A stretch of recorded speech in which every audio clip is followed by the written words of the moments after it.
नक्सलवाद खत्म करने की दिशा में बड़ा दावा, केंद्र संकल्प और जवानों के साहस की सराहना। 40 साल की समस्या खत्म करने की कोशिश।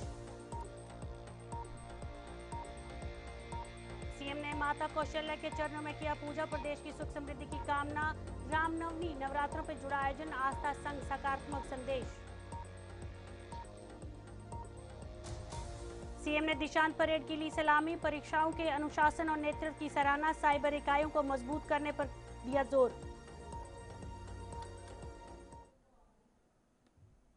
नमस्कार, छत्तीसगढ़ के इस बुलेटिन में आप सभी का स्वागत है। मैं हूं रेनू, आपके साथ। तो चलिए शुरुआत करते हैं कुछ खास खबरों से। मुख्यमंत्री विष्णुदेव साय ने कहा है कि प्रधानमंत्री नरेंद्र मोदी और केंद्रीय गृह मंत्री अमित शाह के दृढ़ संकल्प के साथ साथ पुलिस जवानों के उद्यम साहस के राज्य नक्सलवाद के खिलाफ निर्णायक लड़ाई लड़ी जा रही है। उन्होंने कहा कि पिछले 40 वर्षों से विकास में बाधक रहे नक्सलवाद को अब खत्म करने की दिशा में लगातार ठोस कदम उठाए जा रहे हैं। मुख्यमंत्री ने भरोसा जताया है कि आने वाले समय में प्रदेश पूरी तरह नक्सलवाद से मुक्त होगा। बिल्कुल छत्तीसगढ़ का ही ज़्यादा जिक्र होगा, क्योंकि भारी मात्रा में नक्सलवाद तो छत्तीसगढ़ में ही बचा हुआ था और डबल इंजन की सरकार और माननीय प्रधानमंत्री जी, माननीय गृह मंत्री जी की दृढ़ इच्छा शक्ति और हमारे जवानों के उद्यम साहस के कारण ये जो नक्सलवाद जो 4 दशक से भी ज़्यादा समय से विकास में एक बहुत बड़ा रोड़ा छत्तीसगढ़ में बना हुआ था, उसको समाप्त करने में सफल हो। प्रदेश में आस्था और श्रद्धा का माहौल देखने को मिला। मुख्यमंत्री ने माता कौशल्या के चरणों में पूजा कर प्रदेश की सुख समृद्धि की, जनता के कल्याण की कामना की। ये धार्मिक आयोजन रामनवमी और चैत्र नवरात्रों के पावन अवसर से जुड़ा माना जा रहा है। मुख्यमंत्री ने माता कौशल्या का आशीर्वाद लेकर प्रदेश में सकारात्मक ऊर्जा और खुशहाली का संदेश दिया। माता कौशल्या का पूजन अर्चन किए हैं, उनका दर्शन किए हैं, उनसे आशीर्वाद लिए हैं और उनसे प्रार्थना किए हैं कि ये छत्तीसगढ़ उनका मैके है, तो छत्तीसगढ़ में उनका हमेशा आशीर्वाद बना रहे, छत्तीसगढ़ में खुशहाली हो, छत्तीसगढ़ में सबके घर में सुख समृद्धि। प्रदेश में आयोजित दीक्षांत परेड में मुख्यमंत्री ने परेड का निरीक्षण कर सलामी ली। इस दौरान उन्होंने परीक्षाओं के अनुशासन और नेतृत्व क्षमता की सराहना की। मुख्यमंत्री ने पुलिस को एक सक्रिय सेवा प्रदाता बनाने और साइबर इकाइयों को मजबूत करने पर जोर दिया। उन्होंने कहा है कि नए भारत न्याय संहिताओं में प्रक्षिप्त ये बेंच नई व्यवस्था को और सशक्त बनाया। वहीं उप मुख्यमंत्री विजय शर्मा ने पारदर्शिता भर्ती प्रक्रिया का उल्लेखन किया। कार्यक्रम में उत्कृष्ट प्रदर्शन करने वाले परीक्षाओं को सम्मानित भी किया गया। बिल्कुल छत्तीसगढ़ का ही ज़्यादा जिक्र होगा, क्योंकि भारी मात्रा में नक्सलवाद तो छत्तीसगढ़ में ही बचा हुआ था और डबल इंजन की सरकार और माननीय प्रधानमंत्री जी, माननीय गृह मंत्री जी की दृढ़ इच्छा शक्ति और हमारे जवानों के उद्यम साहस के कारण ये जो नक्सलवाद जो 4 दशक से भी ज़्यादा समय से विकास में एक बहुत बड़ा रोड़ा छत्तीसगढ़ में बना हुआ था, उसको समाप्त करने में सफल हो रहे हैं। ये बहुत अच्छा छत्तीसगढ़ के है। अंबिकापुर से दिल्ली की फ्लाइट सर उसे भी प्रारंभ कर रहे हैं। हाँ, आज अंबिकापुर से दिल्ली और अंबिकापुर से कलकत्ता की फ्लाइट शुरू हो रही है और कल रात में बिलासपुर से भी नाइट लैंडिंग टेकअप की व्यवस्था शुरू हो गई है। उसका भी शुभारंभ कल हमने किया है बिलासपुर में। तो लगातार छत्तीसगढ़ में वायु सेवा में भी। मुख्यमंत्री ने पार्टी कार्यकर्ताओं को बड़ा संदेश दिया है। उन्होंने निर्देश दिया है कि कार्यकर्ता जनता से सीधा संवाद स्थापित कर सरकार की योजनाओं और पार्टी की नीतियों को घर घर तक पहुंचाएं। ये विशेष अभियान 9 दिनों तक चलाया जाएगा, जिसे संगठन को मजबूत करने की रणनीति का अहम हिस्सा माना जा रहा है। मुख्यमंत्री ने कहा है कि जनसंपर्क के जरिए जानी पार्टी का जनाधार और मजबूत होगा। सर, गांव चलो अभियान चल रहा है सर, आप लोग भी 6 अप्रैल से अब गांव जाएंगे, आप भी जाएंगे? हमारी पार्टी हमेशा लोगों के बीच में हर सुख दुख में खड़ी रहती है, चाहे वो कोरोना काल क्यों न हो। तो अभी भी 6 अप्रैल स्थापना दिवस है भारतीय जनता पार्टी का। उस दिन से 14 अप्रैल तक, 14 अप्रैल बाबा साहब भीमराव अम्बेडकर की जयंती है, तब तक हमारे संगठन के लोग गाँव में जाएंगे। प्रदेश कांग्रेस कमेटी के संचार प्रमुख सुशील आनंद शुक्ला ने बीजेपी के दावों पर सवाल उठाए हैं।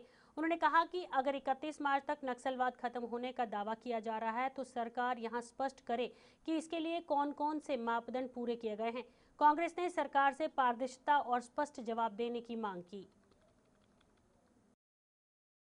31 मार्च को नक्सलवाद समाप्त हो जाएगा, ऐसा बयान भारतीय जनता पार्टी के तमाम बड़े नेताओं का आ रहा है। तो सरकार क्या 31 मार्च को ऑफिशियल अनाउंसमेंट करेगी क्या कि छत्तीसगढ़ से और देश से अब नक्सलवाद समाप्त हो गया? और सरकार ने क्या क्या मापदंड तय किए थे, क्या क्या पैमाने तय किए थे और उन्होंने कितने को पूरा किया कि इन पैमाने पे हम खरा उतर गए, इसलिए हम मानते हैं नक्सलवाद समाप्त हो गया। पहली बात। दूसरी बात, जब नक्सलवाद समाप्त हो गया तो क्या बस्तर में तैनात जो केंद्रीय सुरक्षा बल की कंपनियां थी उसको आप वापस ले जा रहे हैं? क्या वहाँ पे जो बहुत सारे कैंप बनाए गए थे उन सारे कैंप को अब आप विड्रॉल करने जा रहे हैं? क्या आप बस्तर में और प्रदेश में जो तमाम Z+ की सुरक्षा दिए हुए थे नक्सलवाद के कारण, क्या आप उसकी वापसी कर रहे हैं? क्या रमन सिंह को जो एनएसजी की सुरक्षा मिली थी क्या वह भी वापस ली जाएगी?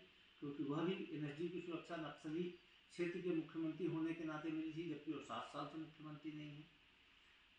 क्या अब सरकार यह सुनिश्चित करेगी कि अब कोई भी नक्सल हिंसा में मारा नहीं जाएगा, इसकी गारंटी सरकार लेगी?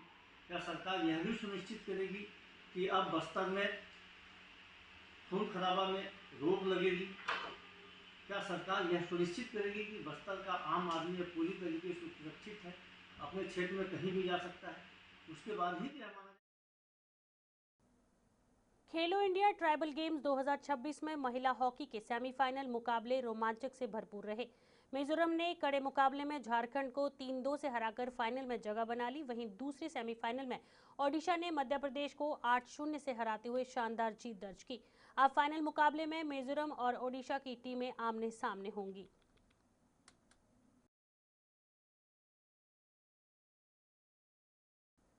रायपुर में कानून व्यवस्था को लेकर सियासत गर्मा गई है।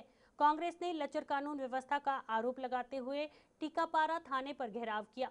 सिमरन सेठी के 2 दिन पहले हुई हत्या के बाद कांग्रेस ने दावा किया है कि शहर में अपराध चरम पर है।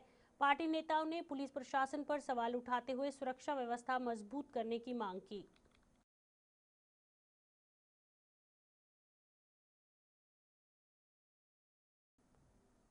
ट्रांसजेंडर समुदाय ने उभयलिंगी व्यक्ति संशोधन विधेयक 2026 के खिलाफ आवाज बुलंद की है।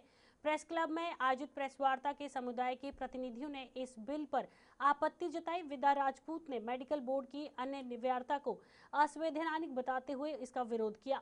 साथ ही धारा 18 के दुरुपयोग की आशंका जताते हुए सरकार से इस पर पुनर्विचार की मांग की गई। क्या किसी मर्द के अंदर इतनी हिम्मत है कि वो दिन भर साड़ी पहन के ऑफिस में रहे, बाल बड़ा करके और अपना सारा सर्जरी करा के? ये संभव ही नहीं। हमारे अंदर वो चीज है, हम लड़का पैदा होते हैं या लड़की पैदा होते हैं और उसके विपरीत हमारी सोच है, फीलिंग है, इसलिए हम सर्जरी के प्रोसेस में जाते हैं। और अगर हम वैश्विक रूप से डेफिनेशन देखें जेंडर की, तो यही बात जेंडर की डेफिनेशन में कहा जाता है कि व्यक्ति का जेंडर वो है जो वो सेल्फ परसीव करता है, मतलब खुद क्या एहसास करता है और उसको अभिव्यक्त कैसा करता है, यही व्यक्ति का जेंडर है। सेक्स वो चीज है जो ऊपर वाले ने हमको दिया है ना। तो ये चीजें जो है वो डेफिनेशन में नहीं है। तीसरा चीज उन्होंने ये कह दिया है यहाँ पे कि अगर कोई एडल्ट का या बच्चा का, चाहे उस व्यक्ति का सहमति है या सहमति नहीं है, या आप उसको हार्मोन दे रहे हो या प्रेरणा दे रहे हो या आपको फोर्सफुली कर रहे हो, तो वो कानूनन सजा है। तो इसमें अगर किसी वयस्क की सहमति है, बड़े बड़े सर्जरी होते हैं हमारे देश में, और रायपुर में मान के चलो कि 500 से ज्यादा एक दिन में सर्जरी होती होगी हर टाइप की बीमारियों की। क्या हर चीज के लिए डीएम को लेटर लिखना पड़ता है क्या? इस कानून के अकॉर्डिंग ये है कि अगर कोई ट्रांसजेंडर सर्जरी पे जाता है तो पहले डीएम को बताओ। रायगढ़ में ट्रैफिक नियमों के उल्लंघन पर पुलिस ने सख्ती बढ़ा दी है। एसएसपी शशि मोहन सिंह के निर्देश में मॉडिफाई साइलेंसर वाले वाहनों के खिलाफ अभियान चलाया गया। डीएसपी ट्रैफिक के नेतृत्व में हुई चेकिंग में 11 वाहनों पर कार्रवाई की गई। चालकों और अभिभावकों को बुलाकर सख्त चेतावनी दी गई है और साइलेंसर हटाकर चालान काटे गए। पुलिस ने हाल ही में जब्त 50 साइलेंसरों को बुलडोजर से नष्ट भी किया और एसएसपी ने लोगों से अपील की है कि नियम उल्लंघन की जानकारी फोटो के साथ साझा करें। पुलिस लगातार ये अभियान चला रही थी कि मॉडिफाइड साइलेंसर लगाकर ये यंग बच्चे जो हैं गाड़ी चलाते हैं, रैश ड्राइविंग करते हैं, इसके लिए अभियान चलाया गया और आज 11 मोटरसाइकिल लाया गया है, जिसमें हम उनके परिजन को भी बुलाए हैं और परिजनों को भी हिदायत दिए हैं कि आप अपने बच्चों को इस तरीके से स्वयं इसका मॉनिटरिंग करें, उनको डिसिप्लिन में रखें। साथ ही जो मैंने नंबर आज अपना जारी किया है 9479139200, इस नंबर पर कोई भी व्यक्ति अगर उसको लगता है कि इस तरह की गाड़ी उसके सामने से गुजर रही है तो आप उस गाड़ी का फ़ोटो खींचकर आप इस नंबर पर शेयर कीजिए। आपका नाम गोपनीय रखा जाएगा और हम कार्रवाई करेंगे। साथ ही लगभग 50 की संख्या में साइलेंसर जो हमने अभी विगत दिनों में जब्त किया था, उस पर आज हम बुलडोजर भी चलाएंगे और इस मामले में पुलिस का रुख एकदम ही। छत्तीसगढ़ में हवाई कनेक्टिविटी को लेकर बड़ी पहल की गई है। मुख्यमंत्री विष्णुदेव साय ने चंदखुरी से अंबिकापुर दिल्ली कोलकाता हाईवे सेवा का वर्चुअल शुभारंभ किया। उन्होंने इसे प्रधानमंत्री के हवाई चप्पल वाले की हवाई यात्रा के सपने को साकार करने वाले कदम बताया। इस नई सेवा के जरिए सरगुजा क्षेत्र में सीधे राष्ट्रीय राजधानी और बड़े शहरों से जुड़ा गया है। मुख्यमंत्री ने कहा है कि इससे क्षेत्र के विकास और पर्यटन को नई गति मिलेगी।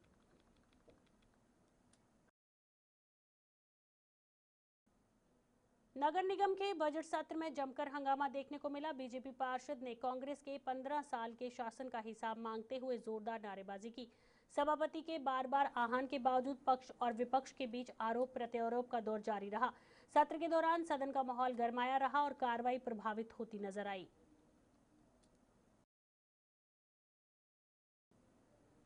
प्राकृतिकी और सोसाइटी द्वारा बच्चों के 2 दिवसीय परीक्षण और निःशुल्क पौधा वितरण कार्यक्रम का आयोजन किया गया। 28 और 29 मार्च को ओमनिया हॉल में आयोजित इस कार्यक्रम में बच्चों और अभिभावकों ने उत्साह के साथ भाग लिया। इस दौरान पर्यावरण संरक्षण और पौधारोपण को लेकर जागरूकता बढ़ाने पर जोर दिया गया। साथ ही साथ कार्यक्रम में बड़ी संख्या में प्रतिभागियों की मौजूदगी से आयोजन सफल रहा। घर जाके किसी बड़े कंटेनर में।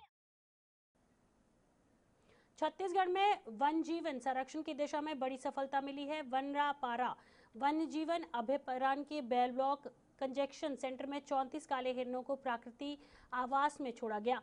वैज्ञानिक पद्धति से 2 चरणों में ये प्रक्रिया पूरी की गई। रामपुर ग्रासलैंड में छोड़े गए हिरण अब स्थानीय झुंड के साथ घूम मिल जाएंगे। इस पहल को वन्य जीवन संरक्षण की दिशा में अहम कदम माना जा रहा है। महिला और बाल विकास विभाग के दिशा निर्देश पर श्रम के तहत जिले की महिलाओं को नई पहल का अवसर मिला है। स्वयं सहायता समूह की 80 महिलाओं को महापुरा रामूस रोहारा ने हरी झंडी दिखाकर मध्य प्रदेश के लिए रवाना किया। ये महिला वहां मिलिटेंट्स और फूड प्रोसेसिंग की आधुनिक तकनीक सीखेंगी। इस पहल का उद्देश्य महिलाओं को आत्मनिर्भर बनाना और उनके कौशल को बढ़ावा देना है। बालको मेडिकल सीजन 4 का आयोजन उत्साह और जोश के साथ किया गया। मिल के कदम में कदम, कैंसर को हरा लगे दम के संदेश के साथ लोगों ने बढ़ चढ़कर हिस्सा लिया। कार्यक्रम में जुम्बा संगीत का स्टेज और मैदान में मौजूदा लोगों ने एक साथ व्यायाम किया। तालियां, हूटर और नारों के बीच माहौल पूरी तरह ऊर्जा नजर आया।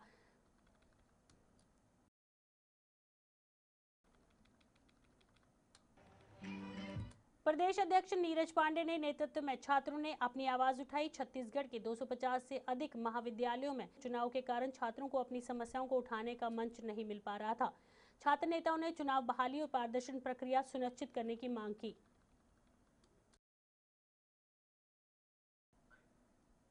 वंडर किड एकेडमी डीडीयू नगर और लक्ष्मी नगर में 29 मार्च को ओपन फॉर ऑल असातापूर्ण भाग लिया और कार्यक्रम का उद्देश्य स्वास्थ्य जागरूकता और पारिवारिक तालमेल बढ़ाना था।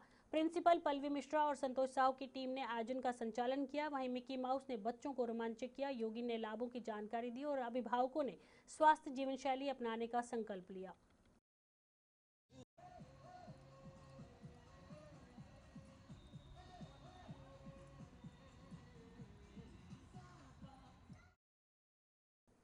छत्तीसगढ़ के इस बुलेटिन में फिलहाल इतना। इसी के साथ दीजिए इजाजत। नमस्कार।